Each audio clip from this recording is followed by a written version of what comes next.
Hello, and welcome to today's show, Legacy Living, Make Your Life Count. I'm your host, Dr. Gloria Burgess, international leadership expert and trusted advisor. Welcome to Legacy Living, Make Your Life Count. I am so delighted that you joined me today. I want to give a big thank you to those of you who are listening. I also want to give a great big shout out to all of you listening around the world. I'm delighted and so grateful that you are here today. I sure hope you're enjoying a fabulous day and that you're having a fantastic week. Because you know what? In the grand song of the universe, life is very short. It's short and sweet and very precious. So I hope you're making a difference in your own life, because when you do, you also make a difference in somebody else's life. Now, a lot of folks really want to make their life count for something, but they don't know how, or they don't know where to begin. So they ask me, Dr. Gloria, how do you do that? How do you make your life count? Well, it's very simple. Very simple. You make your life count day by day, step by step, moment by moment, every single day. 365, 24/7. Now, I'll say much more about that later on. Right now, it's time to step back and listen in. That's right, it's time to hit the pause button. It's time for today's episode, which is all about the power of one person. Now, I want you to imagine that we're in the same room. Maybe it's your kitchen or your living room, and I'm sitting right across the table from you. I'm pouring you a cup of coffee or tea, and we are about to have a small cup of what matters. So again, today's focus is all about the power of one. The power of one person who can be the difference, who makes the difference in their own life or in someone else's life. Now, today's episode focuses on one of my favorite people on the planet. Her name is Gwendolyn Brooks. Her life is what Legacy Living, Make Your Life Count is all about. Now, most of us know Ms. Brooks as a marvelous poet. I know her as a poet extraordinaire. I also know Miss Gwendolyn as a kind, gentle, smart, fiercely caring human being. For me, she was the one person who made a difference in my life, at a time in my life, that just the right time in my life. She showed up for me and made a difference during a particular season when I really needed it. So what does that mean? Well, sometimes a season is just for a minute, for a very, very short time. And yet the impact of someone showing up in your life for that moment in time, their impact ripples far out beyond the few months or weeks or days or even a few hours that you're graced by that person's presence. I was so blessed by Gwendolyn Brooks. She was one of those individuals who made a difference, who made a significant difference in my life. She was there at just the right time, at just the right place, in just the right season of my life. In fact, I had the good fortune to meet Miss Brooks not once, but twice. Now, I talk about both of those occasions in part 1 of this podcast, so be sure to listen to it. Today's topic is poetry in motion, so we're going to pick up where we left off in that first podcast. Again, it's all about the power of one person, and that person that we're focusing on is Gwendolyn Brooks. So we are here to celebrate Ms. Gwendolyn and to lift up this prolific poet, writer, teacher, lover of children, activist, publisher, and humanitarian. I can just feel her presence here with me today. I feel her presence in so many ways. One of the most powerful ways that Gwendolyn's presence shows up is through the voices of other poets, the voices of other writers, the voices of other artists. So let's keep this real, right? We would not have a Lucille Clifton, or a Nikki Finney, or Rita Dove, or Tyemba Jess, Cornelius Eady, Toy Derricott, Elizabeth Alexander, Natasha Trethway, Hayes Davis, Carl Dargan, Tara Betts, Amanda Gorman, and I dare say dozens and dozens of other poets and writers, African American and otherwise. We would not have these poets or their poetries without Gwendolyn Brooks. That's the power of one person. The one person who impacts so many lives, and the ripple effect is positively astounding. Now, many years ago, when I was working with high school students who were looking for a poet with a strong sense of narrative style, with a strong command of language and a robust imagination, with a wide-ranging repertoire of experiences that could be distilled into the sensuous language captured by the sights and sounds and smell and tastes, the tactile worlds that are conveyed in poems. In my students' search for such a poet, they would inevitably turn to the poetry of Gwendolyn Brooks. Why? Because it was in Miss Gwendolyn's poems that my students learned so much.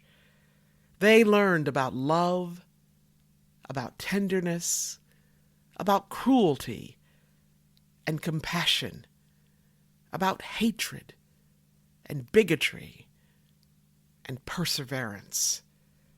They learned about defeat and courage and faithfulness and fear and vainglory and victory. It was in Miss Gwendolyn's poems that my students learned about voice, the necessity of voice, the necessity of the poet's voice, as well as the necessity of their own voices. So again, I'm so very delighted that you joined us today. Did you know that Ms. Brooks is the first female African American poet to win the Pulitzer Prize, and she's the first female African American to become Poet Laureate of the United States of America? Now, during her life, she was awarded numerous honorary doctoral degrees, numerous prizes, and many, many other worthy tributes. But the best way to introduce our woman of the hour is not by sharing her many, many accolades. Oh, no. The best way to introduce Gwendolyn Brooks is through her own words, through her own poetry and prose. Now, this woman with a keen sense of observation, social and emotional intelligence, and a great love for people, that's the person we're honoring today. This woman whose great gift was to see into and inhabit the personhood of another person, and to write in a voice that sounded like their own first-hand account. This account could be about a life lived in a frugally small, cramped, and cluttered cold water flat, or the kind of living space that was furnished with the carpet of kinship, enlarged by a fondness for fellowship, and warmed by the hearth of love. In one of her poems, Miss Brooks writes about Paul Robeson. In this poem, she boldly declares, "We are each other's harvest. We are each other's business. We are each other's magnitude and bond." That's pretty powerful stuff. In other words, Ms. Brooks is saying, then and now, we belong to one another. We belong to one another, and thank goodness for that. Miss Gwendolyn's voice, and now I'm talking about her actual voice, was very measured and steady. Her voice was tinted with hues of the South. The body, the sheer weight and measure of her voice had the kind of gravitas that made you listen real close, that made you pay attention. Her voice hung in the air, embracing you with a sense of certainty, with a knowing, and a deep wisdom of a life blessed with abundance. Now, I'm not talking about monetary abundance. I'm talking about the abundance of people and place and the mighty, enduring presences of poetry. Hers was a voice that sparked diverse responses. One response was a common thread, a response Ms. Brooks heard throughout her life. You read your poem so beautifully. How does this happen? And she would respond, when you're writing a poem, you're not sitting there all cold and dull and dim. You're all excited. Miss Brooks also said, I try to read poetry to give an impression of how I felt when I was writing it. Now, just a few moments ago, I shared the closing lines of one of her poems, the poem called Paul Robeson. Here is the whole poem. Paul Robeson. That time, we all heard it, cool and clear, cutting across the hot grit of the day. The major voice, the adult voice, foregoing rolling river, foregoing tearful tale of bale and barge, and other symptoms of an old despond. Warning in music words devout and large, that we are each other's harvest. We are each other's business.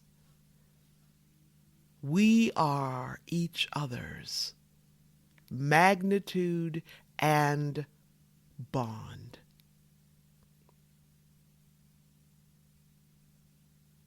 Mercy. In this amazing and beautiful poem, Ms. Gwendolyn distills a life, the life of renowned scholar, activist, and humanitarian Paul Robeson.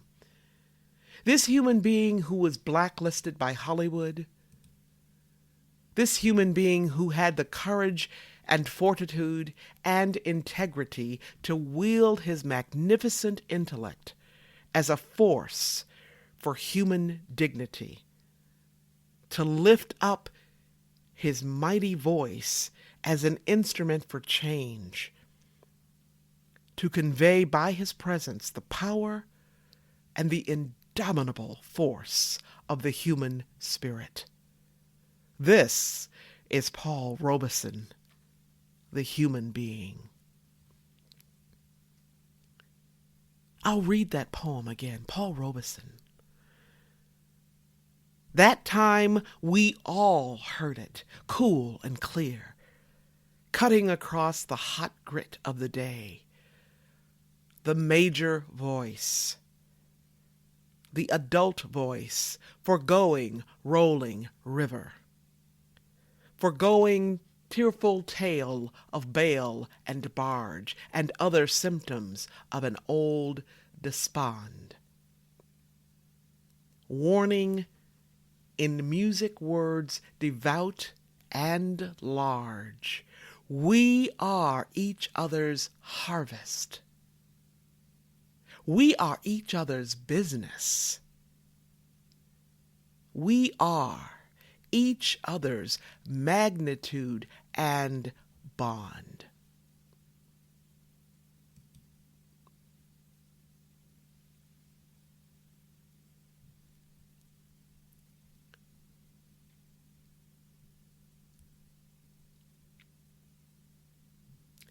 Another one of my favorite poems by Miss Brooks, and probably one of her most well-known poems, is another short one, and it's called We Real Cool.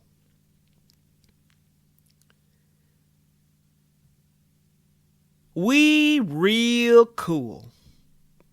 The pool players, 7 at the Golden Shovel. We real cool. We left school. We lurk late. We strike straight. We sing sin. We thin gin. We jazz June. We die soon. You know, it's such a short poem, yet it is filled with atmosphere. I'll read it again. We real cool. The pool players, 7 at the Golden Shovel. We real cool. We left school. We lurk late. We strike straight. We sing sin. We thin gin. We jazz June. We die soon.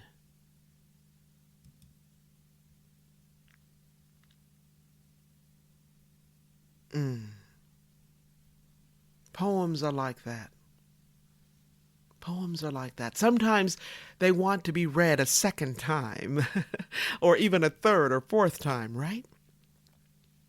Now, unlike being in a museum, right, or taking in sculpture or painting, where we can pause and consider for a good long while, the words of a poem can fly away. They just fly away from us as soon after they land on our ear. They are gone. If you like hearing poems like I do, I encourage you to download this podcast so you can listen to it again and again. And if you like to hear poems read on the poet's own breath, you can just go to a good poetry website and listen to an audio recording. You can also find audio and video recordings of Miss Brooks sharing some of her poems on YouTube. How cool is that? You know, as I did my research for today, I was absolutely amazed at what I found out about Miss Brooks and her prolific volume of written work, as well as her service in her community with youth in our schools, youth on our streets, with prisoners, with people in taverns, right, and bars, and in churches. Here's another poem by Miss Gwendolyn. I know I've said that, I have a lot of favorites already, right? Well, this is one of my favorites as well. And this poem is called Kitchenette Building. Kitchenette Building. We are things of dry hours and the involuntary plan, grayed in and gray. Dream makes a giddy sound, not strong like rent, feeding a wife, satisfying a man. But could a dream send up through onion fumes its white and violet, fight with fried potatoes and yesterday's garbage ripening in the hall, flutter or sing an aria down these rooms even if we were willing to let it in, had time to warm it, keep it very clean, anticipate a message, let it begin. We wonder, but not well. Not for a minute. Since number 5 is out of the bathroom now, we think of lukewarm water, hope to get in it.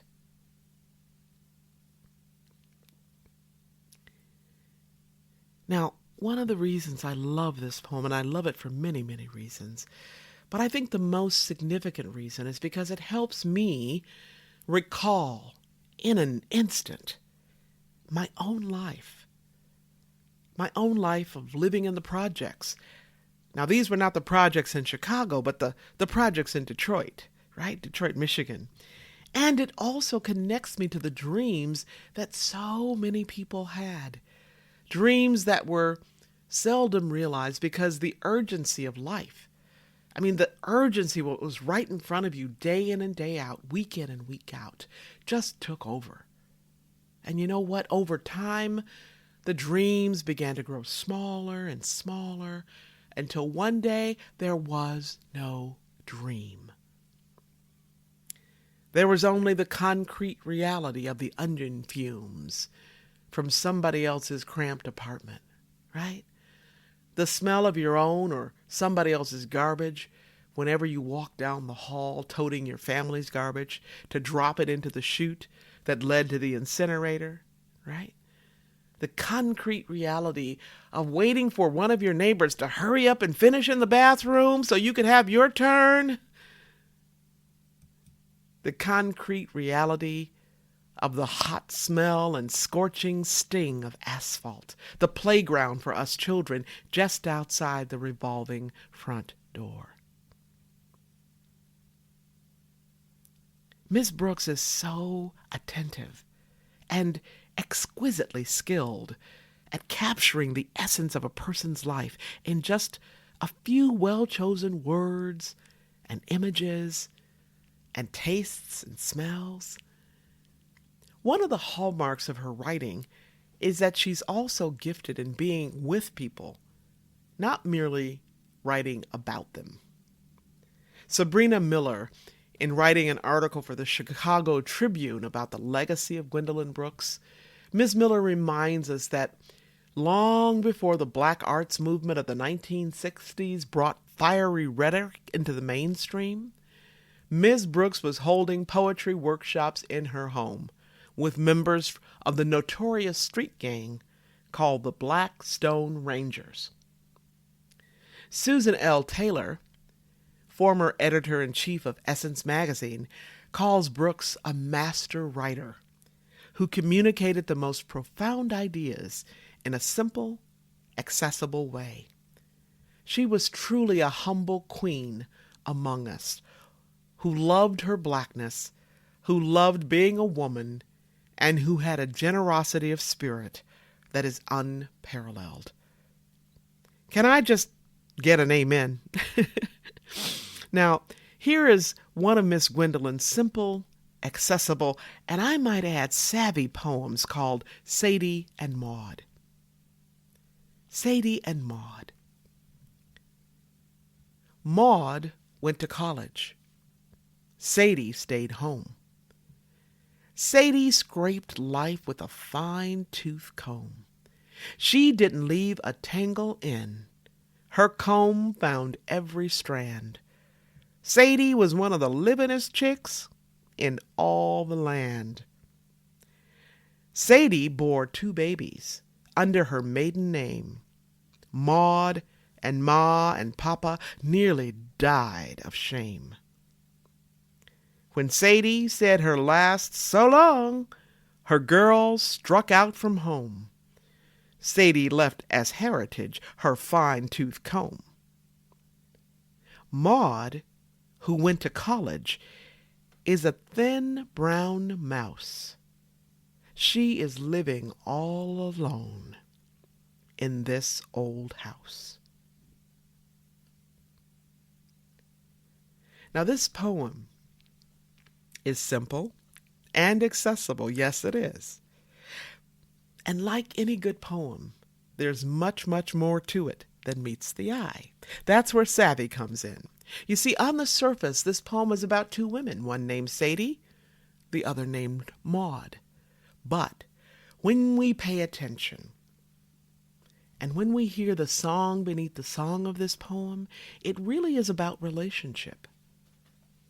It is about our relationships with other people, our relationship with the world, our relationship with ourselves.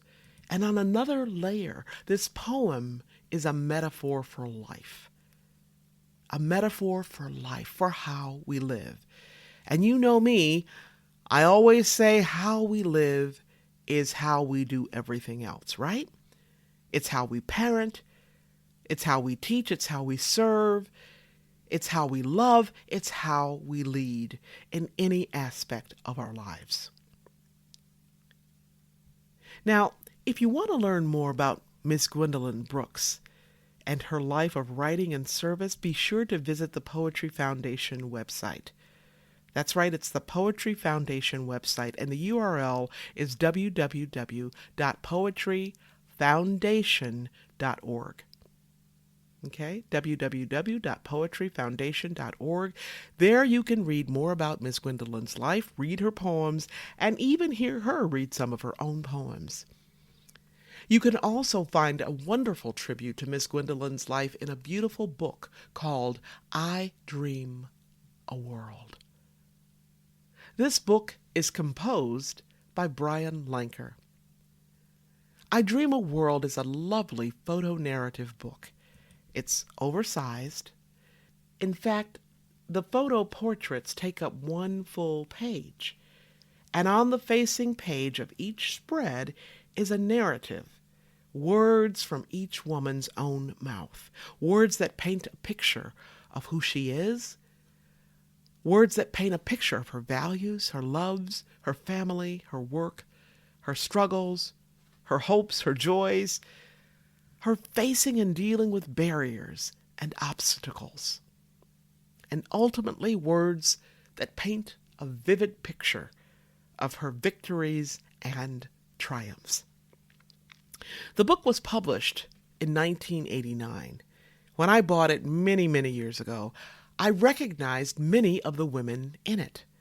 And some of them I became familiar with only after reading their narratives and studying their photos and just looking into their eyes.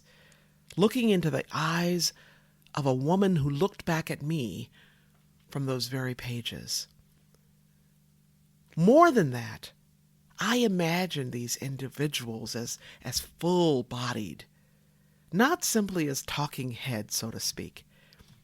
I imagined them as full-bodied and standing on the shoulders of the many men and women who made a way, who built roads and bridges, who gave these women a place to stand, who gave these women a place to belong, who gave these women the oxygen to dream, the centering oxygen to keep on breathing into their dream over and over and over and over and over again. Even now, all these years later, I continue to be inspired by these amazing women who grace the pages of Brian Lanker's book, I Dream a World. I continue to be inspired by their lives, for they are a fountain of renewal and rejoicing. As we celebrate Miss Gwendolyn, I'll call the names of some of her sisters who stand alongside her. These women are divas and dancers, actors and athletes, educators and evocateurs. These women are artists, activists, advocates. They are poets and politicians. They are community organizers and champions for our children. Some of these women are now part of the ages, but they are all women who have finally been knitted into the larger fabric, who have been woven into the larger tapestry of the history of the United States of America. Mercy. Hallelujah.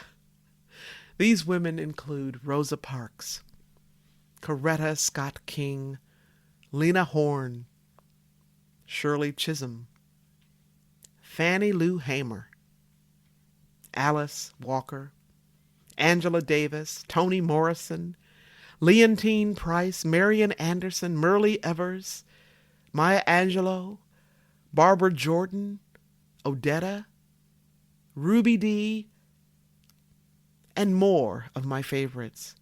Sonia Sanchez, Catherine Dunham, Janetta Cole, B. Richards, Ernestine Anderson, Willie Mae Ford Smith, Betty Shabazz, Wilma Rudolph, Alexa Kennedy, Septima P. Clark, Eva Jesse, and, of course, Gwendolyn Brooks. I consider all of these women mentors, all of them. Join me in celebrating these women who changed the game. These women who transformed the world, their own world as well as the world beyond their immediate spheres of influence. Can I just tell you something? To call the names of these women is a blessing and honor. To breathe their sweet fragrance and to sing the marvelous music of their names is litany. It is hallelujah. It is healing prayer. Oh, my. Theirs is a music that carries the enchanting melody, the intoxicating aroma of gardenia, honeysuckle, night-blooming jasmine, hyacinth, tuber rose. To call their names is a prayer lifted up to heaven, carried on the wings of the dove. It is a precious holiness carried in our ancestors' bosoms, lifted up to the rafters in rooms that breathe with sweet remembrance of bread broken together. In rooms that exhale shouting and wailing and falling on our knees as we call on the sweet name of Jesus. It is the red dirt roads, the blood orange dusk, and the pipe drift of cherry tobacco lifted onto the breezes at dawn. It is a humming and trembling and clapping our hands as we lift them up, as we sing our hallelujahs, for we have come this far. We have come this far by grace. Can I just tell you something else? We are blessed by these women who dreamed, by these women who sacrificed and persevered, who cleared paths and broke new ground for you and your children. Gwendolyn Brooks signifies and represents with all of these women. She does. Miss Gwendolyn, we absolutely salute you, we honor you, we love you, and we celebrate you.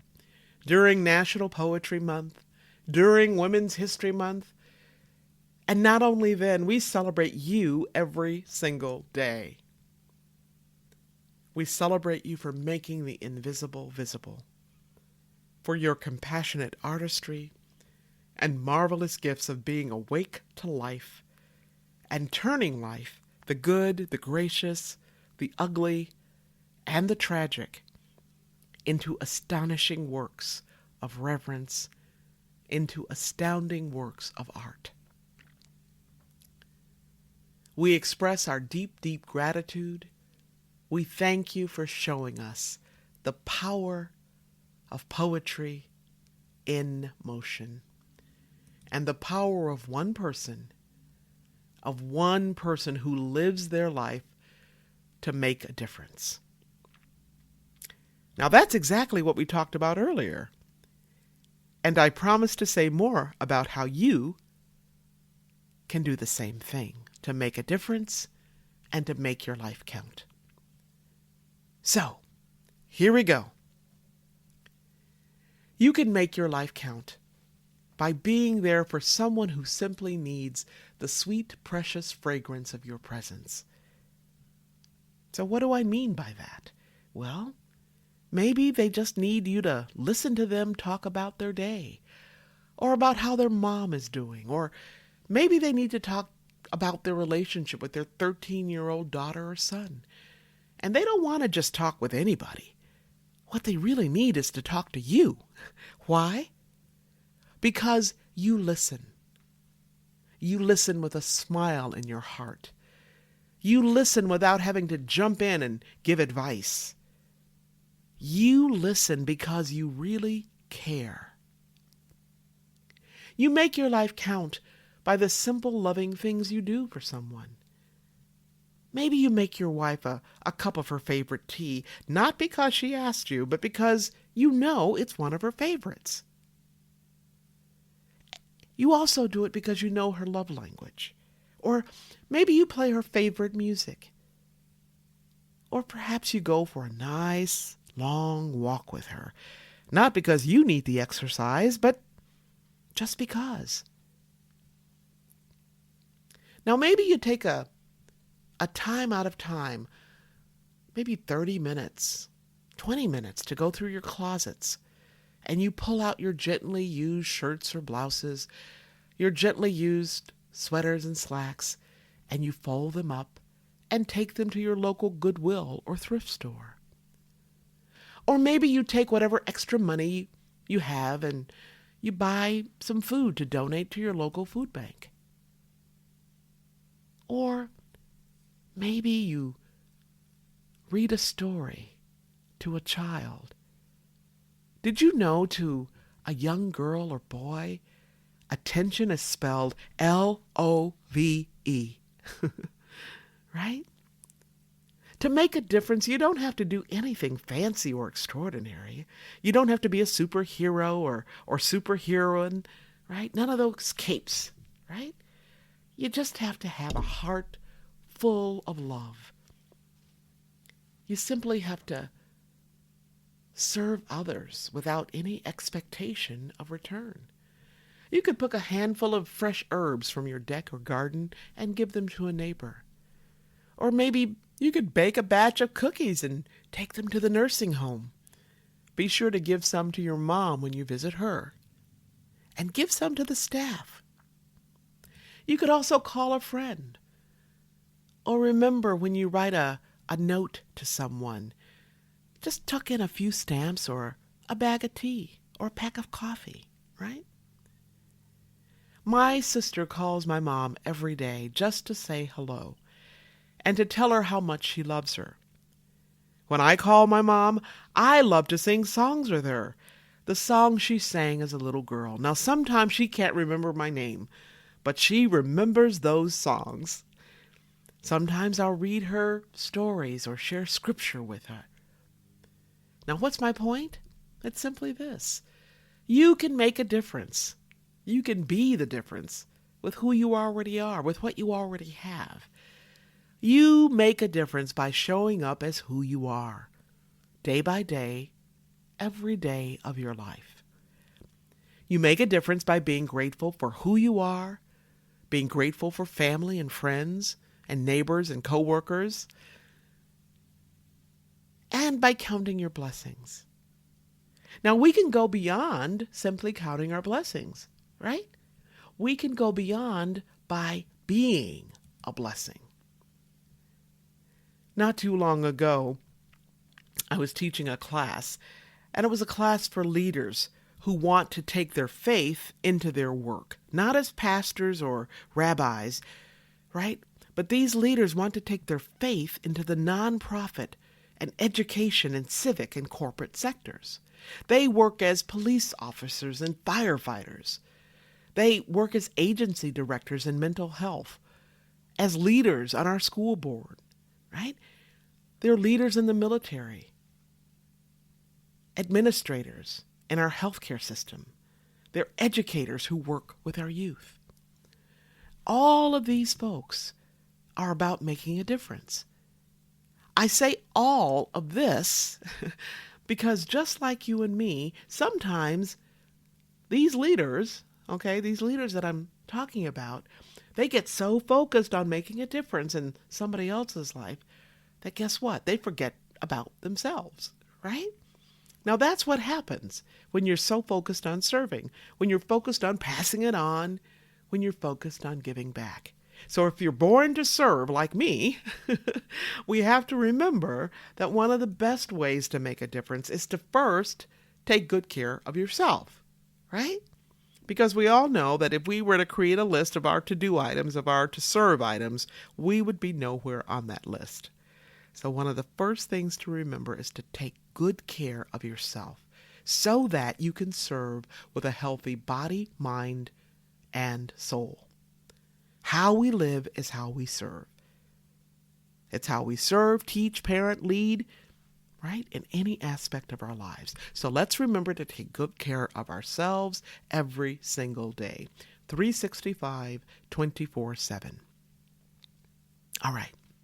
Now, if you missed any part of this week's episode, you can listen to the recording at your convenience. You can even listen to it on the go, right?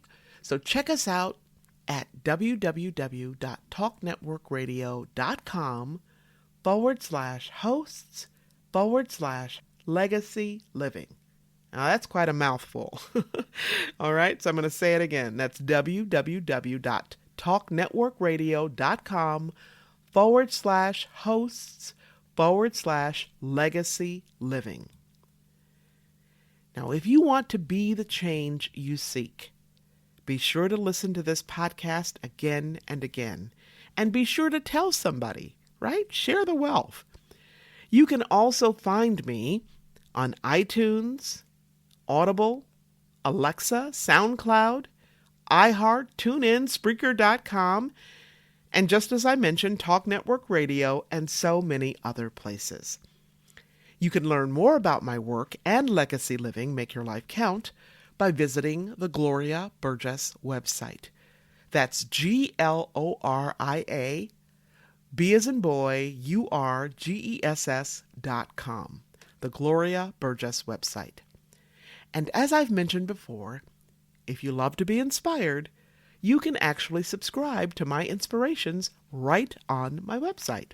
You just scroll down a little bit, look on the right sidebar until you see a place to add your email address to subscribe to my weekly inspirations. It's that simple. Now, each week, you're going to get a lovely photograph and a very short quotation that inspires you. You can also find me on LinkedIn or on Facebook. On Facebook, you can find me at facebook.com/DR for Doctor, DR Gloria Burgess, PhD/. You can hear and see me by visiting the TEDx website and listening to one of my TED Talks. Just type in my name to find me there. Now, before I close today, I want to thank each of you again for being here, for allowing me to share a bit about my journey with what legacy living is all about. Not just living and learning, but living and learning and serving so that you make a difference in your own life and in the lives of others.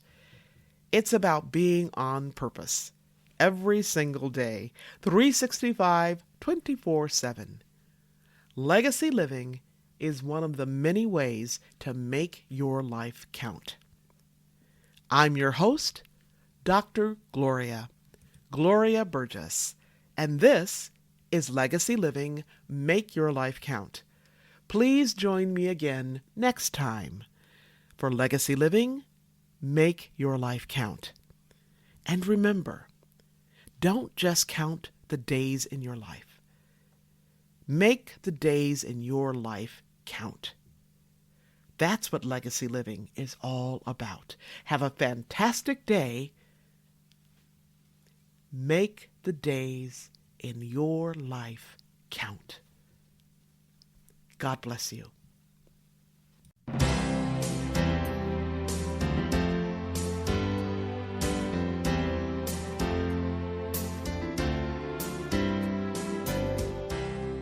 That's our show today. I'm your host, Dr. Gloria Burgess. I hope you'll join me again next time. Until then, don't just count the days in your life. Make the days in your life count. That's what legacy living is all about. Here's to you. Have a fantastic day, and be sure to make it a yes kind of day. Remember to celebrate the music of your life. Make the days in your life